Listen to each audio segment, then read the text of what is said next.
But with all jokes aside, though, one of the hadith that are mentioned in this book, and when Dr. Shadi was listing out the topics that are covered in this text, one of the topics that are covered in terms of a prohibition of the tongue is ruining the relationship between a husband and wife. So earlier there was somebody asking about, sometimes ladies get together and discuss their marriages. I don't want to reduce it just to ladies, but I think women, and maybe this is a wrong presumption, are more open to talk about their relationships than men are. Men don't usually get around and talk about their marriages. In some situations they do. But whether it's men doing it or women doing it, if they're talking about their relationship in a way that could eventually lead to the breakdown or the breakup of a relationship, that is one of the greatest things that Iblis loves to have seen done. There's a hadith mentioned in the commentary here, and it's I believe it's in Sahih Muslim, where Iblis has his throne on the ocean. That's where his throne, and he sends out his demons, his demons out into the world. And basically he tells them, anybody who does the best action, for him, of course, for us it's the worst action, but those of you who do the best action, you will get this seat right next to me. And so then at the end of the day, the demons come back after they've done all of their spreading of filth and so forth, and this person says, I got this person to kill somebody, I got this person to lie, I got this person to cheat, I got this person to steal, I got this person to drink alcohol, gamble, and they start listing. He says, not you, not you, not you, not you. I broke up a marriage. Come sit next to me. That's what he loves. Now, why does he love that more than the alcohol and the gambling and the murder and the lying and the stealing and the theft and all of that? Why does he love that more? Somebody in the back said something? It destroys the family. Once you destroy the family, what happens? It opens up for all of this stuff. It opens up for all of this stuff. There was a sister earlier, she was sharing with me. She said she went in, she used to do work in the Maryland prisons. And you're wondering where are a lot of the black men in the society. And you go into the prisons, and when you see overrepresentation of black American men in prison, 60%. Representation, you see what's happening. It's not that black men commit more crimes than white people, right? Statistics don't show that. Crime is a human condition, but when you see overrepresentation of a certain race, they're breaking down families. They've shown that even now in studies. When they take out a man from the home, now you've created this vacuum. Once you've created this vacuum, then that child grows up without a father. Of course he's going to get into drugs. Of course he's going to get into alcohol. Of course he doesn't have that male figure to support him. The delinquents of females, like a lot of people think, oh, a girl growing up, she needs her mother. No, she needs her father more. She needs her father more.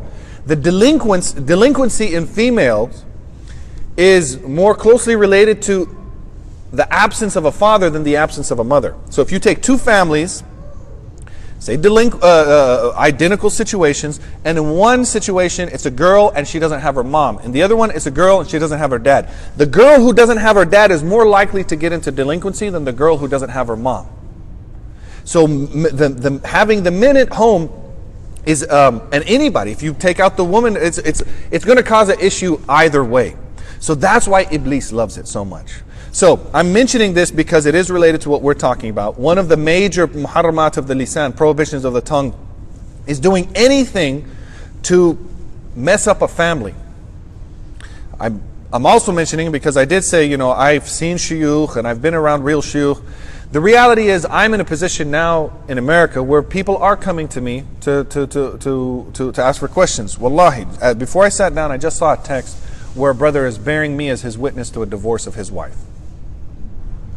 And I know the family. And there's a breakup of a family. Now, I'm not saying that this is like what, that this is a shaitanic act. I'm not trying to make a connection between those two. But I am saying that is what the shaitan loves the best, to break up families. Are there situations where sometimes divorce is healthier? Yes. And that's why we're a balanced ummah. The Quran says, imsakun bi-ma'ruf or tasrihun bi-ihsan. Stay together in a good state or separate in a good state.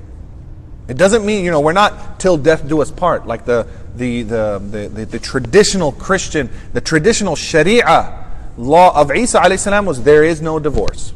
The Sharia of the Prophet sallallahu alaihi wasallam allows for divorce, but frowns upon it. So anything that leads to it would be considered from the prohibitions of the tongue. So that's another major prohibitions of the tongue.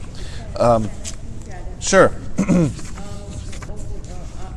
personally see lots of abused women when they go to shuyukh or imams of the masjid to seek any kind of help. I know they should go to counselors as well, but to seek the side help. The imams, they, what I've seen all the time, they tell the woman, is he feeding you, whether he's emotionally or physically abusing her. They say, is he taking care of your children? Is he feeding you? Do you have a roof over your head? And why are you complaining? This is, I've seen so. So the sister mentioned she's seen a number of situations where an abused woman or neglected woman goes to the imam and he'll ask her, is he, even though he's physically abusing, emotionally abusing, is he feeding you? Does he have a roof over your head? Is he taking care of your kids? That's enough. You have nothing to complain about. I've seen that too. I know one sister who got out of an abusive marriage. She had gone to the masjid, the imam of the masjid, and he said, when she complained about being physically abused, what did he relate to her? The hadith of the Prophet ﷺ that the angels will curse the wife if she does not do ABC. So two things to remember here. Not every sheikh is a faqih. There's a difference between a sheikh and a faqih. Can you have a leader of a masjid that knows how to give good talks and maybe can do things with the youth and do some interfaith and stuff? We need to go back to faqihs, to people that are in there that know the fiqh. So we have the fiqh. But then at the same time, the faqih or the sheikh is not this Renaissance man that knows everything, a jack of all trades, right? But a master of none. And so people will go to him for business advice, for marriage advice. This is one of the things that I'm proposing within our community, the clergy, the clerics, whatever you want to call it. I joke with some of my students. I said, I guess some people could call me a fundamentalist Sunni cleric. Do I follow fundamentals? Yes. Do I fall in the clerical class? Yes. Am I Sunni? Yes. But that name, especially when the Iraq war was going on, and that's what it is. I'm a fundamentalist Sunni cleric who's been trained in a madrasa. Sounds pretty scary, right? But if you look at it, do I follow fundamentals? I'm trying to follow these. These are fundamentals in this book. Am I a Sunni? Yeah. Am I a cleric? I'm in that clerical class. Was I trained in a madrasa? Yeah, I guess so. So I'm a fundamentalist Sunni cleric trained in a madrasa. But you just put words in a different way and put it out in the media, it sounds really scary. Anyway, that's probably going to get me in trouble. Some comments on YouTube. So all you trolls out there that are going to listen to this video, go ahead, comment, like, dislike, whatever. Doesn't bother me. The sheikh, when he's approached, first of all, does he know fiqh? Okay, now once we're going to analyze it from fiqh, he needs to analyze it from fiqh. At the same time, if it's an issue that requires marriage and family therapists, now we're calling them therapists. In the Quranic vocabulary, it's hakam. The Quran says if the husband and wife are in a dispute, send a hakam, a wise judge, a wise man from her family, and a wise man from his family. And then they can observe. They actually live in the house and they watch this interaction. They say, well, actually the right is with the husband. He's got a problematic wife. Or the right is with the wife. She's got a problematic husband. Or they both got issues. So whether we call it a hakam, or whether we call it an MFT, or whether we call it a marriage, a counselor, whatever it might be, the point is that there has to be this community approach when a situation like that comes into our community. One of the prohibitions of the tongue, and I know we're skipping around, but this is almost like case examples. You can, if you want the whole lectures, again, you can go on Seekers Hub and we have 12 hours of all the lectures. One of the prohibitions of the tongue is to be hasty in giving fatwa. To be hasty in giving fatwa. It's haram. This not only applies to the mufti, it applies to anybody. Has anybody in here ever given a fatwa? Anybody? Raise your hand. Okay, has anybody ever been asked about the fard of wudu and explained wudu to another Muslim? That's a fatwa. Has anybody answered a question of theology? What do Muslims believe? Come on. I think every hand. Have you explained your faith to another human being, Muslim or non-Muslim? Then you've all given a fatwa. A fatwa is mentioning the judgment or the ruling of Allah subhanahu wa ta'ala. So if somebody asks you, what do Muslims believe? Oh, we believe in Allah and His Messenger and so forth. That is a fatwa. Now, that is the type of fatwa where you're just transmitting something. You're not making anything. You're not trying to do any analysis or application. That's an easy fatwa. But it's a fatwa nonetheless. It's mentioning the hukm of Allah. It's the ruling of Allah. Is it a ruling that we believe in angels? Do we believe in the last day? That's a ruling, right? We believe it. If somebody comes and says, I don't believe in the last day, are they Muslim? No. So if we're mentioning that, then we're involved in this process of transmitting the Sharia. So look at fatwa as a transmission of the Sharia. At any time, if we open our mouths to transmit the Sharia, we are now giving a fatwa. So we're all now fundamentalist muftis. Now, I'm not trying to make everybody, a mufti out there, but it's to give you the idea is whenever you mention the hukm of Allah, you're transmitting the Sharia. So, for that person who's doing it at a base level, just mentioning the basics, or for the high level mufti that's analyzing business situations, marriage situations, new business, financial tools, whatever it might be, being hasty and giving a fatwa is haram. Is haram. Being hasty. You have to understand the situation and then make sure that you're properly applying it to that situation. You also have to be able to speak on authority. So when you gave those fatwas on theology, you had read the hadith and you heard plenty of Muslims, and it's well known that says the 6 pillars. We believe in Allah and His Messenger, the angels, the books, right? When somebody asks you, oh, can Muslims drink alcohol? Has anybody ever been asked that? Can Muslims drink alcohol? Yeah? And you answered. That was a fatwa. You transmitted the ruling of Allah based on something that's very well known. You're giving well-known fatwas. You don't need to be an expert to give those fatwas. You have an ijazah to give those fatwas if it's well known. But when you did that, you were basing it on knowledge. Now, when we get to the more technical things, we have to be sure of the ruling, and we have to be sure of the situation, and we have to be sure that they match up. So what happens in a lot of situations, like when I mentioned last night about the sheikh and the Christmas tree, did I tell you about that? He was a hafiz of the Quran and a qira'ah, and new qira'ah, and somebody asked him about Christmas, and he said, there is nothing in Islam that prohibits the use of a Christmas tree in celebration of Christmas. I said, whoa, man, slow your roll. I didn't tell him that. I mean, if there's a translation of slow your roll in Arabic, I'd like to know it. Is there any, can we have something, like, tawaqqaf shway, ihna. What's that? Ihdi. In Mauritania, they say itkayas, like kayis, slow down. First of all, you're hafiz of the Quran. This is not your domain. Second of all, in the rules of fiqh, let's have a discussion before we give this blanket statement. And there's nothing that you can say that there's absolutely nothing, this, that, or the other. So they have to go through this process. I'll give you one of the stories that's mentioned about this. A man came to Ibn Abbas, radiallahu anhuma, and he said, هل للقاتل من توبة? Can a murderer get tawbah? He told one man, yes. A while later, sometime later, somebody came and asked the same exact question. He said, هل للقاتل من توبة? Can a murderer get tawbah? Can they repent? He said, no. And the people around him said, you told this guy yes, you told that guy no. He said, because that first person, I could see in his eyes the look of remorse. Which means what? He had already did it. In the other person, I saw the look of anger and revenge. Which means what? He's doing it. So why is he going to the sheikh? Get a permission for Allah. Not permission. Conscious to get What's that? clear conscious. It's just a clear as almost like an exit strategy. Like, okay, I know I'm going to do this. I just want to be sure there's an exit strategy for me at the end. Can I make tawbah from this? And so he told him no. And so the mufti not only has to make sure that he's not hasty, he has to make sure that when he presents the fatwa, that it's not going to open the door for this person to go and do something haram. I'll give you a real life modern example. There was somebody, I was aware of this situation, where somebody, he brought a sister to the masjid, and she had been married at some point. There was a marriage that was contracted and so forth. And so her question was, I want to become Muslim, but I want to know, is that marriage upon me that was done, whatever, kada wa kada, binding?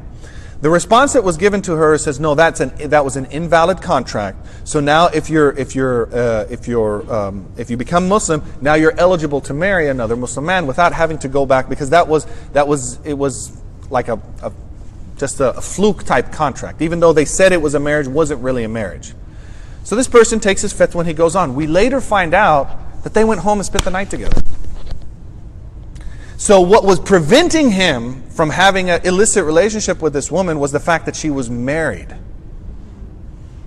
When they found out that, oh, it's actually not a valid marriage, he's like, okay, so it's not illicit relationship with a married woman. It's just like, it made it that much easier for her. So that showed me a practical application of this, that the person answering that question has to look, can't just, in that situation, you have to kind of think a few steps beyond of what this person could do. So going back to the situation with, the sisters coming to the masjid, that sheikh, when he gives the fatwa, he has to make sure he has knowledge. If he does not have knowledge, he's doing one of the muharramat al-lisan. If we give a fatwa, if we transmit the ruling, if we mention something of the sharia, and we don't have the proper training, we're doing something haram. That applies in the sharia. It also applies as a doctor. If a doctor gives advice that's not sound, that's not based on medical research and proof, he is doing something haram by mentioning that. If a mechanic says something, if a police officer or a lawyer, any domain, if we transmit a ruling from our profession and we give advice to people and it's not based on authority, it's haram. If we do it and we know it's going to cause you're in tax, right, Harun? What's that? Auditing. You're in auditing. So if somebody comes and they start asking you questions, bang, bang, bang, they start asking you questions and you're like, man, this guy's preparing to do some tax evasion. And if you start giving him, answering his questions, even though you're giving it on sound knowledge, you're giving him the right answers, but he's putting it together in a formula where he's preparing to do some tax evasion. You need to say, oh, brother, sorry, I studied this book, Muharram al-Lisan, you should too, and some other books. I can't answer any more of your tax questions because I know right now you're preparing for tax evasion and I don't want to be a part of this. So that's one of the things that, in the masajid, in the circles, we have to raise the bar of this transmission of the deen and the application of the deen, and involve other people. I feel that the answers and the decisions, the religious decisions in our community should not be in the hands of one person. It needs to be a council. And this council needs to be made up of a few people who have studied the Sharia, elders, professionals, and then when a situation comes, then we can say, okay, this is what this situation, this person needs to do. I'll give you one example. There was a situation where CPS, Child Protective Services, needed to get involved. And sometimes the Muslim community are like, well, that's our Muslim brother. Let's, we don't want to get involved in the system. I said, no, call up CPS and get him thrown in jail. Because what he did, and you, as there was like a teen counselor group. I said, by this young Muslim girl mentioning it to you, you're a mandated reporter. Are you guys familiar with that term? A mandated reporter. If you have any interaction with youth in America, you're a mandated. If you're a youth, anybody does like youth halaqas here at the masjid? Anybody? Youth halaqa, youth basketball, do you do? You do? Anybody else? So you're a mandated reporter. If one of those little kids comes and says, I got, somebody touched me, I got abused, you have to report that. So just read up on that. And in the masajid too, we have to understand there are certain things that we have to report. So if somebody comes to the sheikh, he needs to involve other people. I know I've kind of drawn out the answer to that question, but that's one of the things that I think that we can take the Sharia and specifically this knowledge of this subject, the prohibitions of the tongue and how we speak with each other, and heal one aspect of our society so that we don't have any covering up. I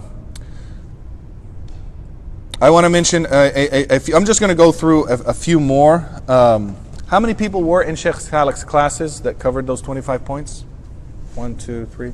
Okay, so I won't go over them in detail, but I will mention one of the prohibitions of the tongue that happens very regularly. It's called men.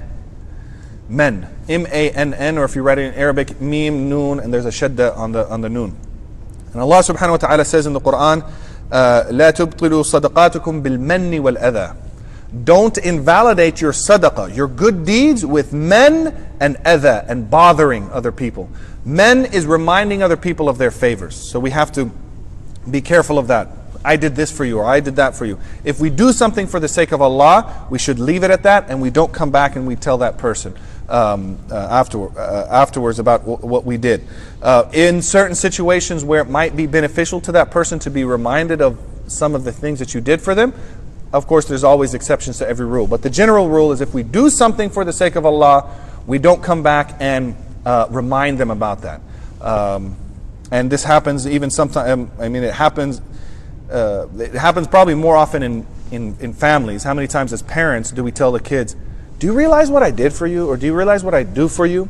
And so you're not doing it really to kind of like belittle them, but you're also trying to teach them, if I'm giving you all of these things and now you're going off about one little thing that I didn't do, well, look at all of these other things. So there's a benefit sometimes of helping put things in perspective for people. But if you just come and say, hey, well, I did this for you, or I taught you, or taught you this, or I led these prayers, or I gave you this sadaqah, we can't do that. That's called men, and it invalidates the good deeds that we would have gotten from that action.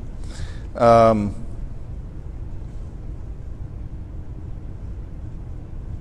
going to skip to another one, tazkiyatun nafs. Mentioning the praises of yourself. This is also another prohibition of the tongue. Saying, oh, I can do this, and I can do that, and I can do that. Talking about yourself is from the prohibitions of the tongue. But there's a very practical reason why we might do that. When would be a reason that we need to mention the good things about ourselves? Job interview, right? And who went for a job interview in the Quran or requested employment in a certain industry and mentioned his good qualities? Sayyidina Yusuf alayhi salam. Because he knew there's a famine coming. There's going to be 7 good years and then 7 years of famine. You're going to need a good manager of the agriculture of your country. And I'm good. Inni hafidhun alim. I am a preserver and I have a lot of good knowledge. So you can mention the good things about yourself. The problem comes where we start mentioning all the praises and, I do this and me and I do this, when you were doing it out of like iftikhar. There's a comedian, I can't remember his name. He's actually I believe he's Christian. I haven't seen anything, but I think he's a practicing Christian because he doesn't do vulgar comedy, he doesn't do foul thing, he doesn't use foul language and so forth. But he makes some really funny jokes. And one of the jokes he has is a little piece about the people who are always like at social gatherings and like me, me, this, that. He said, I bet the guy who walked on the moon can just like shut all of those people down. Because when he goes into the party and it's like, yeah, me, and I went to, and I have this car and I did this and I did this. And it's like, well, I walked on the moon. And then what are you going to say beyond that? So if we get it, if we're mentioning all of the praises of ourselves for iftikhar, for boasting, that's from the prohibitions of the tongue. So, we can also do that so that the kids could follow in your footsteps. Right. So the kids for the parents, or even somebody in the community, like when they have career days. So if somebody comes and they say, this is my job, this is what it entails, this is how I got here, so you're mentioning things for a specific benefit. Imam al-Ghazali, or I believe it's Imam al-Ghazali, and one of the ulama from early mentioned that a scholar or a student of, actually he mentioned specifically about a scholar, he said if a scholar knows that they have a specialization in one area, they should mention that. They should call attention to that. So if somebody comes and he says, yeah, Sheikh, I'm going to go, over here to study hadith. If he's just quiet and he doesn't mention anything, that person could go on a long journey and may or may not get the hadith. But what if he tells him, well, did you know I've studied hadith to such and such level? He's praising himself, he's mentioning things about himself, but he's doing it for a clear benefit about something that the person otherwise wouldn't know, and he's not doing it to boast. So the problem is where we just do it, we just constantly do it for no reason, or we're doing it for boasting. Okay, I'm jumping to another one. One of the prohibitions of the tongue is supplicating, making dua with something that is unknown. Making dua with something that is unknown. So, is everybody familiar with the idea of like ta'weez or a ruqya? A prayer that's either written or spoken.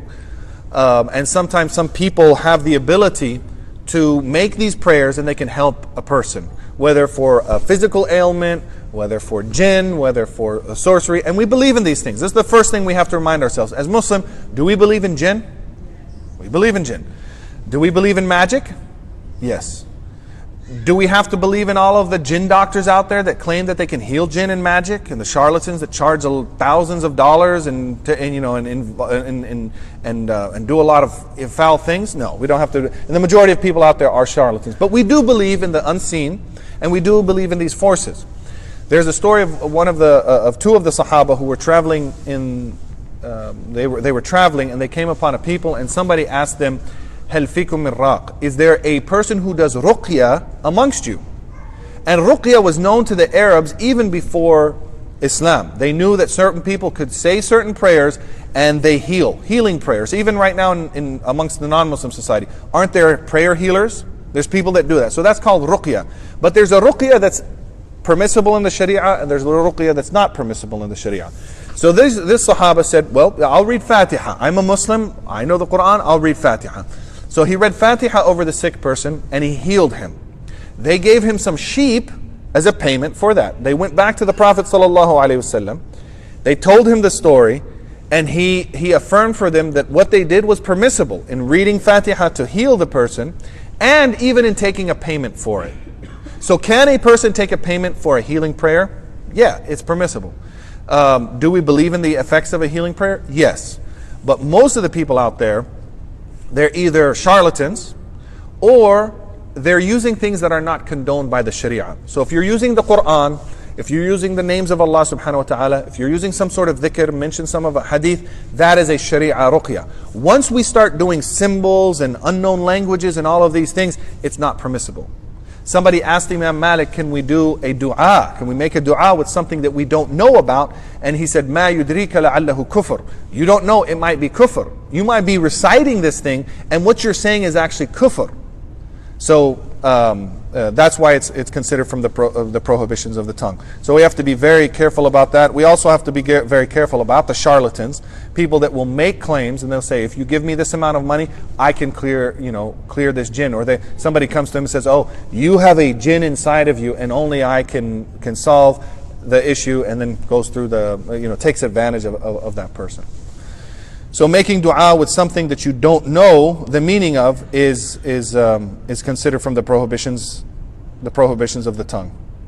So is it permissible to write something from Quran and make a ta'weez? If you write something from the Quran and make a ta'weez, yes, that's permissible. Yeah. Because it's a big business, and lots of them are shot. Yeah. In Pakistan, they are ripping people off. They are, yeah. And what I've seen in Mauritania, the shuyukh that do that, they don't charge money. So even though it's permissible to charge money, they don't do it.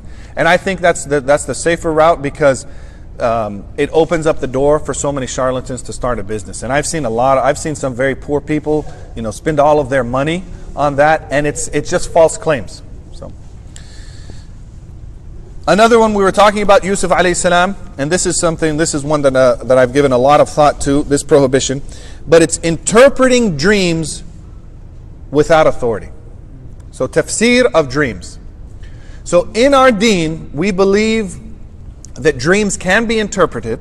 Yusuf alayhi salam was taught how to interpret dreams. His father was. There were people, even amongst the Sahaba, who were known to be able to interpret dreams. Who was one of the Sahaba that was able to interpret dreams? What's that? Hassan, possibly, I don't know. Abu Bakr as-Siddiq. He was known. And the Prophet ﷺ used to gather his Sahaba, and he would ask them about their dreams. He would ask them who saw a dream, and then they would discuss it. One of the reasons why this is important, I think it's a good practice. I actually do this with my children at breakfast. When they wake up, we get together and I say, anybody see any dreams? And a lot of times it's, they're just those funny dreams, like sometimes there's a dream with meaning, but sometimes it's like one time my daughter said, she said, yeah, I saw a dream. I saw a pink elephant. I was thinking, oh, wow. And she said, and then it popped. So a lot of times, the dreams will just be, if you were thinking about something a lot and then it pops into your dream, don't think that that's necessarily like, oh, I need to go get tafsir of this dream. What does it mean? The first thing we have to remember is that tafsir of the dreams can only be done by the people who have the gift. And I say the gift because it's not something that you can pick up a book and study it and learn it. Who's ever picked up Ibn Sirin's tafsir of dreams? Anybody online? Raise your hand if you've done it. One of the things that I found about Ibn Sirin, and tell me if you found the same thing. Let's say if you see this, it means either sickness or health, wealth or poverty, right? It's like, whoa, what's going on? Ibn Sirin was one time a man came to him and he said, I saw myself giving the adhan in a dream. He said, you're going to go to Hajj. Another person said, I saw myself giving the adhan in a dream. He said, you're going to steal and your hand's going to be cut off. People are, what happened? Just like, remember Ibn Abbas, he gave the two different fatwas. It was based on those people. He said, for this person, I could see this ayah. And then he mentioned an ayah where it says that Allah subhanahu wa ta'ala has given idhin for Hajj. And he used a word that sounds like adhan. And he said that means they're going into, he's going to go to Hajj. For this person, and he mentioned an ayah from the story of Surah Yusuf, where a person cries out that there is a thief amongst the caravan, and he said this person is going to have his hand cut off. So it depends on that person's state. So if it's dependent on that person's state, is it really something we can study in a book? No. It's like an inner sight that is given to certain people, and Allah just gives it as a gift to people. It's not based on scholarship, it's not based on ilm, taqwa, wara. Some people just have it as a gift. They're able to, and when they hear those dreams, immediately they're just like, oh yeah, I know what that means. And I've met some of these people, alhamdulillah, some of my shuyukh and some of the people that I've studied with in Mauritania, who are able to give tafsir of the dreams. And subhanAllah, when you find somebody who can give tafsir of the dreams, it's really amazing to hear, because things that they told me about the dream, and then years or months later, and I see it actually comes out exactly as they saw, I say, subhanAllah, this is a beautiful gift, and to be able to have a connection with a person like that. One of the things we have to realize about dreams is that it could come from our nafs, like an exploding pink elephant, right? Or maybe, somebody watches a zombie movie and then all of a sudden they start seeing zombies. Like, I don't think that's coming from the angels. That's probably from your nafs. It could come from the shaitan. He could give us a nightmare, right? And what is the adab that we do when the shaitan gives us a nightmare? Don't speak about it. It's not haram to speak about it, but, and a good friend of mine, from Mauritania, rahmatullahi alayhi. He's my age. He died as a young man. May Allah have mercy on his soul. He showed me some insight into this. He said, Rami, one of the things that the shaitan loves to do is bother the believers. Right? He just لِيُحْزِنَ الَّذِينَ آمَنُوا. He just likes to make us sad.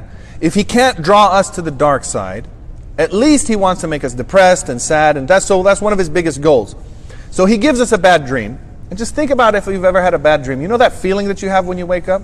Even though you know it's not real, it makes you feel bad in the morning, right? Now if you tell somebody else, what's it going to make that person feel like? So the shaitan's like two birds with one stone. He made two believers sad. So if we just stop it right there and say, look, it's not, spit to your side, a'udhu billahi minash shaitanir rajim, and go on. It's, it stops his ability to make us sad. So it's from the nafs, could be from the shaitan. It could be a dream from Allah subhanahu wa ta'ala. He's giving you, it's not wahi. They don't call it wahi because wahi is only with the prophets. But Allah subhanahu wa ta'ala could give a person a dream, or it could be from the angels. The angels could influence our dreams. Those four areas actually could also influence our thoughts. Your thoughts can be influenced by your nafs, yourself, by the shaitan, by the angels, or you could get thoughts from Allah subhanahu wa ta'ala. It's not wahi, again, it's called ilham. But a person could be divinely guided or divinely inspired. Yes. What's that?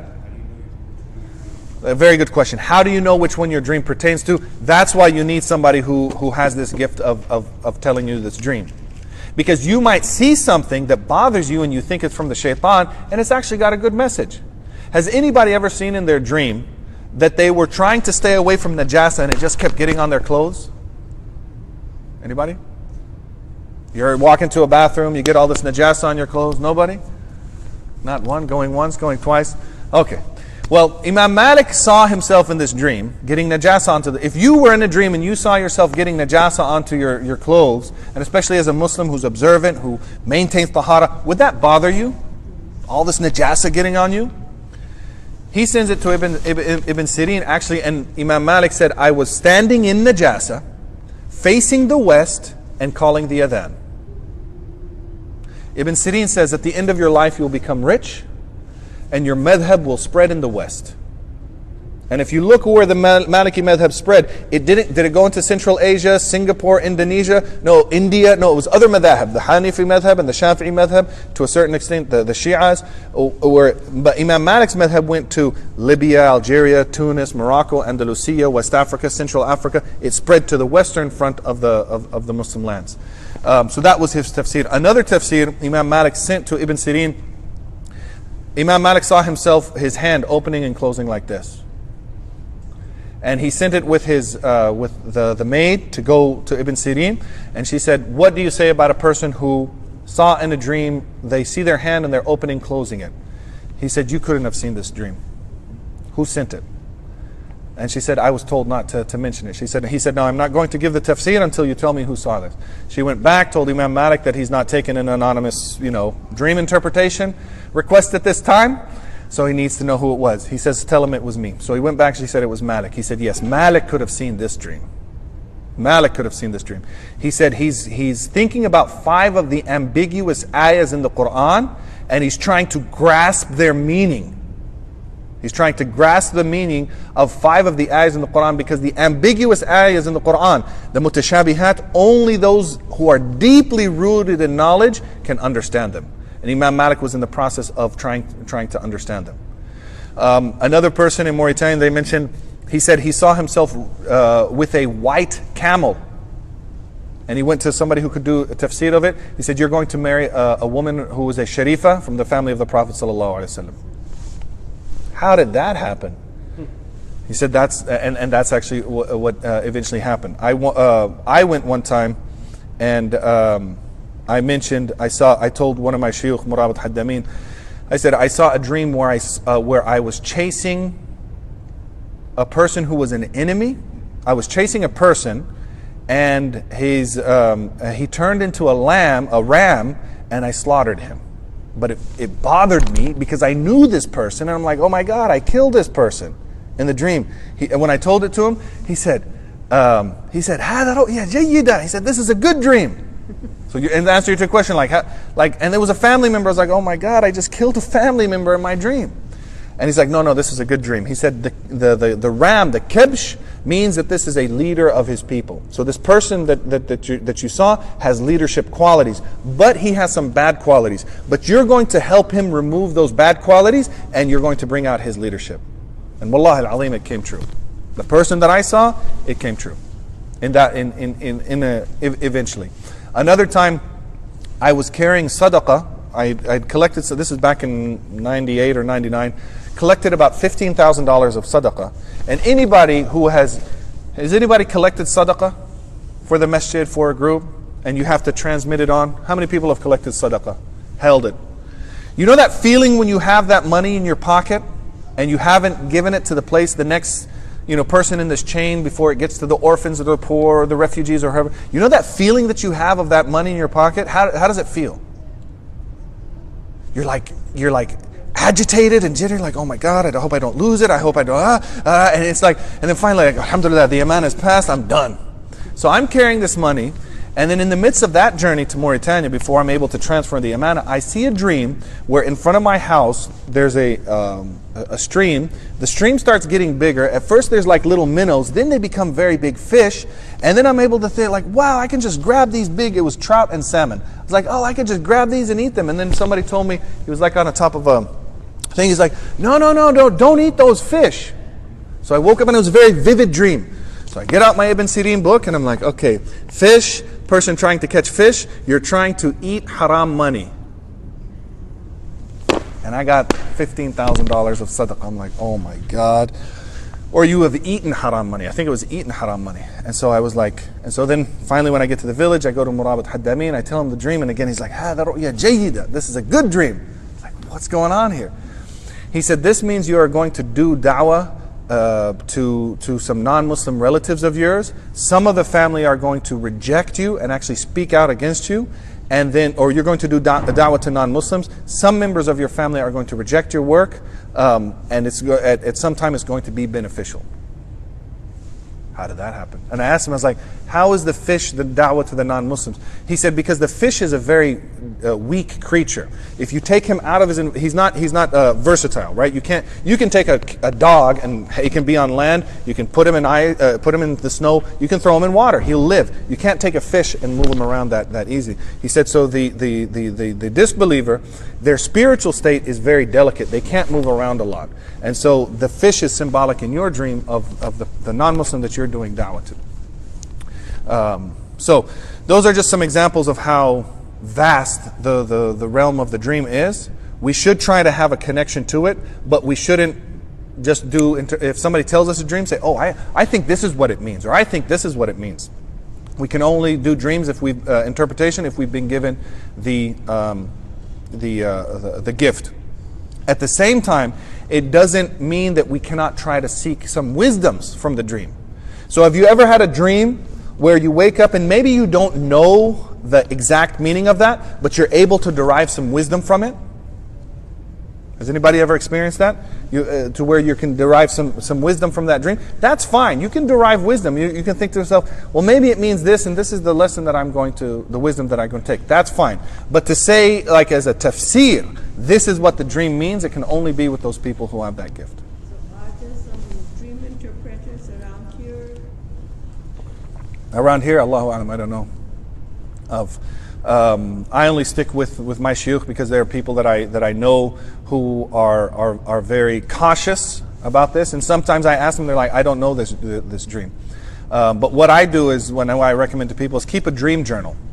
And one day, if you ever meet somebody that can do interpretations, you can flip through and you can so just to write down your dreams, because it's a connection that we have with the ghaib, with the unseen. There's a hadith, the Prophet ﷺ said that 1/42 of prophethood is a ru'ya salihah, a good righteous dream. And there's a very good book by Abdul Hamid Kishk where he gathered all of the hadith and discussion about angels. It's called The World of Angels. Try to read that book. And in that he talks about the angels of the dreams. The angels who are actually going up and seeing the lawh al-mahfuz. They can see the lawh that has written about what the future is going to hold, right? So the angels can see, if they're the angels that can go up and read the lawh, they can see what's going to happen in the future. Now when they come down, there's some way that they can send you a message, send you an indication, but there's some static that happens. That's why we don't get the full message, and that's why when we wake up, we don't remember the full message, so we're not able to see. It's not like going to a psychic or a fortune teller that says, oh, this and this and this is going to happen. We're getting like an imitation of what that reality is. But if we can sift through all of that static and say, okay, this is not from the nafs, this is not from the shaitan, this is very possibly an angelic dream, it's giving me a good indication about something, now I got to figure out what it is. That dream interpreter can help us figure that out. They're very few and far between. Most people are probably charlatans about it, so be very careful. But if anything, if you can just try to jot those down and take lessons from them. And then if you notice that your good dreams start becoming less, don't think it's a bad sign. They said it's actually a good sign. They said once you start getting more knowledge, you'll actually reduce the amount of good dreams that you have will become reduced.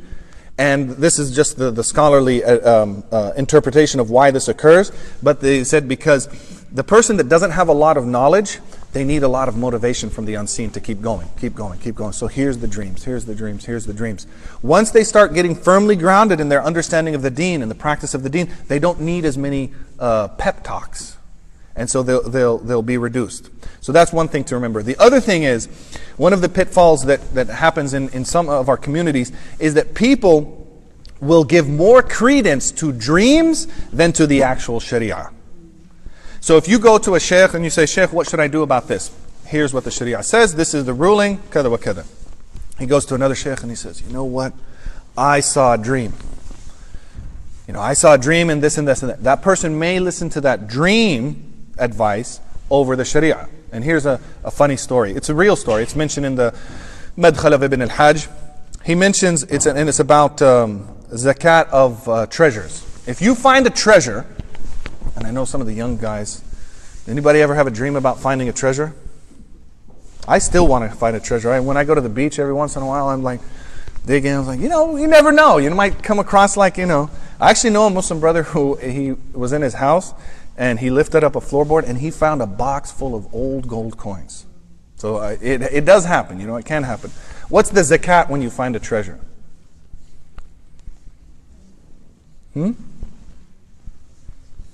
20% due immediately. It's not like 2.5% due on irregular money zakat. It's 20% and it's due immediately.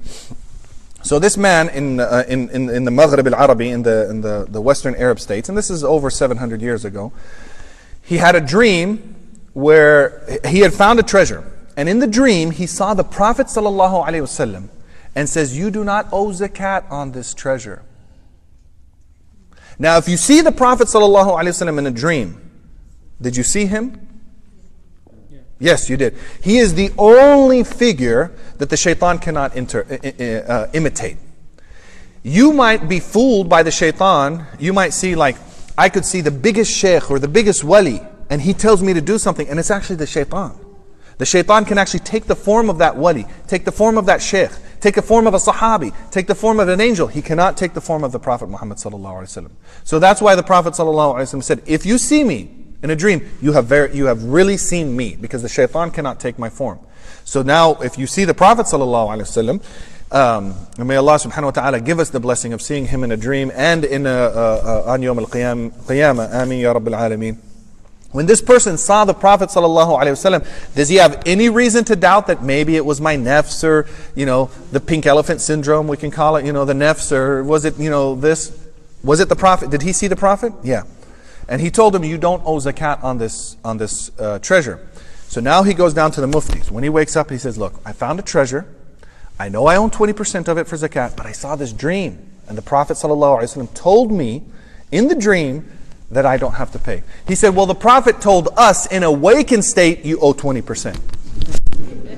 Because the hadith, right? The Prophet was awake, he told to his Sahaba. The Sahabas were awake, they transmitted all the way down to us. Hey, we have a transmission from a Prophet in awakened state telling us that you owe that. So this is very important. Just remember that story, because dreams can never override the Sharia for a number of reasons. One, dreams for a lot of times are symbolic. They're symbolic. And because they're symbolic, if you see something, don't think that, oh my God, this is what it means. You might see somebody die. You might see yourself eat. Has anybody ever seen themselves drinking alcohol or eating pork? Anybody? For some people, that's actually a good sign in a dream.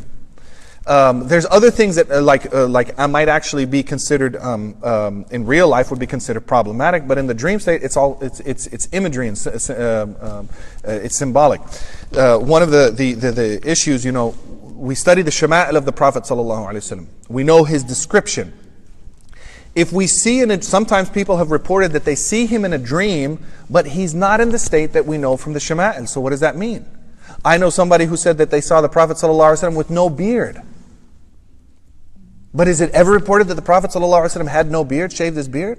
So what does this mean? We know you saw the Prophet, but you didn't see him in his shama'il. So the ulama from a long time ago have discussed this. They said, if you see the Prophet ﷺ in a state other than what is transmitted, it's a reflection of your deficiency. And he's trying to tell you something about yourself. Because the believer is the mirror of the believer. We're mirrors of each other. And who's the best mirror for us? The Prophet ﷺ. If you see him, you're seeing the best mirror. So he's trying to show you something about a deficiency in your life. So maybe, Allahu A'lam, maybe when he was telling that person, you have no zakat in that thing, he's showing himself, you have no desire to give a zakat in that thing. But he's not trying to override the sharia. So the other thing is, the one thing is symbolic. The other thing is, dreams, we cannot have 100% surety of what was said. How many times do you see a very vivid dream? You wake up and you know you had a vivid dream, and then within seconds of waking up, you try to start remembering details and it just starts fading away, right? So because that, we don't remember all of the details. When a person narrates a hadith, one of the requirements for a hadith sahih or hadith hasan is dabt. You have to be precise in what you're narrating, what was said, how it was said, when it was said. Fatha, kasra, dhamma, everything counts. You can't do that in a dream. So that's why we do not take hukms, we don't take legal rulings from dreams. Why am I spending a little bit more time on this? Because there are a number of people that if they start trying to take a spiritual path, they'll give more credence to dreams than they will to the actual sharia. So if two people sit here, Mr. Dream, the Dream Sheikh, and me, and now I'm trying to transmit the religion based on the traditional way of transmission. I studied, and here I'm presenting it to you. He says, well, you know what? I saw this dream, and so wali told me this, or so sheikh told me this, or so pir told me this. Some people will give more credence to that. And that's very dangerous, because now, if we allow that door open, could the shaitan come in the form and start deluding people? Imam Nawawi, sometimes we hear stories and people could say, oh, well, that's just a story. Well, if you find a person like Imam Nawawi, do you think he's going to make stuff up? When he was in his school in Damascus, he said one night, and if you've seen the old schools, whether in Central Asia, India, Damascus, and the Maghrib, you know how they have a courtyard and all of the classrooms are inside, and they have a door that locks. And especially in the old days, there was an issue of brigands and thieves and so you needed high walls and doors and city walls and so forth. So in his school, at the end of the night, they would lock the doors, and all of the students inside, they're inside. Nobody in, nobody out. So when everybody's asleep, Imam Nawawi said he was walking around the masjid, and then he saw at the fountain, the wudu fountain, he said a very amazing sheikh with a beautiful long white beard, beautiful turban, beautiful thobe. He was doing a beautiful wudu. You can imagine, right? The drips of wudu dripping off his beard. And then he saw Imam Nawawi, who was doing dhikr around in the masjid, and the sheikh looked at him, he said, my son, don't do dhikr so loud. And Imam Nawawi said at that point, he said, khatara fi bali, he said, I had an immediate thought, this is Iblis. And I started raising that's what he told me. He said, don't do dhikr so loud, you might bother the people who are sleeping. And he said, this is Iblis. And so he started doing dhikr louder and following him around in the courtyard, and eventually he could not find him in the school because he didn't recognize him in the school. And he said, and he was gone, and the locked doors were still there. So the shaitan can come in the form of a big sheikh and so forth. And for the ulama, he's not going to come to Imam Nawawi and says, Imam Nawawi, you should commit this sin or that sin. For the ulama, he's got to start real slow. Like Imam Nawawi's doing dhikr, don't do dhikr. You might disturb the people. If he can get that, now he's going to chip away at it. So Imam Nawawi has the firasa, the insight of a believing scholar, a strong and with strong faith. So of course he didn't believe it, but he was able to discern. The majority of us can't do that. So if somebody comes and says, I saw in a dream that you should do this or you should do that, and there's people that do that right now. They'll say in dreams, you should marry this person, or you should divorce this person, you should take my bay'ah, you should do this, out of dreams. So if anything, just remember, don't take definitive judgments from a dream, and only people who are given this gift can interpret dreams. Maghrib is in about 10 minutes, right? Yeah. So just consider this. We didn't really go through a lesson. I'm just kind of picking out and putting a number of thoughts about the prohibitions of the tongue. If you're interested in going through the whole text, which I strongly encourage, it's available on seekershub.org. It's offered 3 times a year. It's no cost. There's an online forum. There's live forums that we have. There's other students that you can interact with, and you can go through the whole text. And the other thing is, this is one of the books that we teach at the Taiba Foundation. So a lot of what you're experiencing right now, let me just ask, and please be honest, has this helped you understand some of the looking at the Sharia in a more holistic way and filling in some gaps? And do you feel like it's going to help you in your interpersonal relationships? Do you feel like it's going to help you grow spiritually? This is what we're offering to people in prisons. And it's shown, like they said, this book right here stops fights. Literally, stops fights. I had one person, she told me she let her, the recorded lectures, I recorded them for adults, but some parents have allowed their kids to listen to them. You know, kids can sometimes handle a lot more than what we can, assume that they may not be able to handle. She let her 3 kids, listen to the whole lectures, and she said it reduced the number of fights in the family. Because if you study, and there's 81, we just went over how many? 6 or 7 today? There's 81 mentioned in this text. And each one has a extensive discussion about it. So it helps a lot in interpersonal relationships. We've gotten so many people who said, I mean, I remember when I first studied this book, 1999, it was during Ramadan. I was studying fiqh. And one of my shuyukh, Murabit Haddamin, he said, Rami, it's Ramadan, put the fiqh down, focus on Quran, and study the books, this book, the Maharam al-Lisan. And I thought I had a pretty good understanding of the basics of Sharia. When I studied this book, I felt like, the combination of fasting and memorizing Quran and being in a place surrounded by shuyukh and other people who are studying the deen, and then studying this book, I felt like, those, when they clear out the canals and they have to like dredge out all of the mud and the gunk that's just been built up in the canals, that's what I felt was doing to like my heart and my tongue. And it's very important because what's more important than the tongue is to go into the heart and begin purifying the heart. But the first stage is the tongue.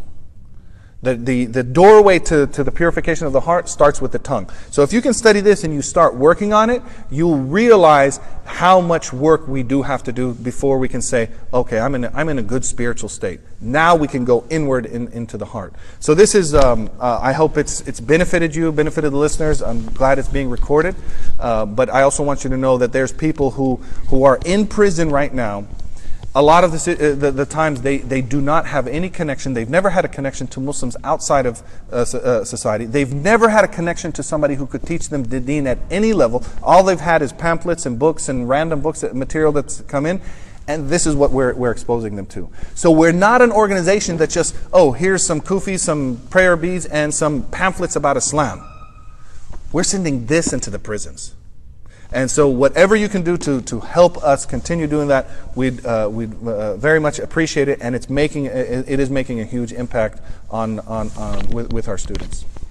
Especially the triangle of Prohibition, Nahima, and Fortam, that was very confusing for me. It has been really clarified very vividly. Okay, alhamdulillah, wa yakum. That triangle model, did that help others clarify as well? Alhamdulillah. Yes. Just to backtrack a little bit, you had mentioned before the saying of about not giving benefit of the doubt to scholars. Considering that we're in this society now where people have no respect for any authority, be it within the home, within the secular world, within the religious world, people have trouble. People make a mockery of the deen. People make jokes about mullahs and Right.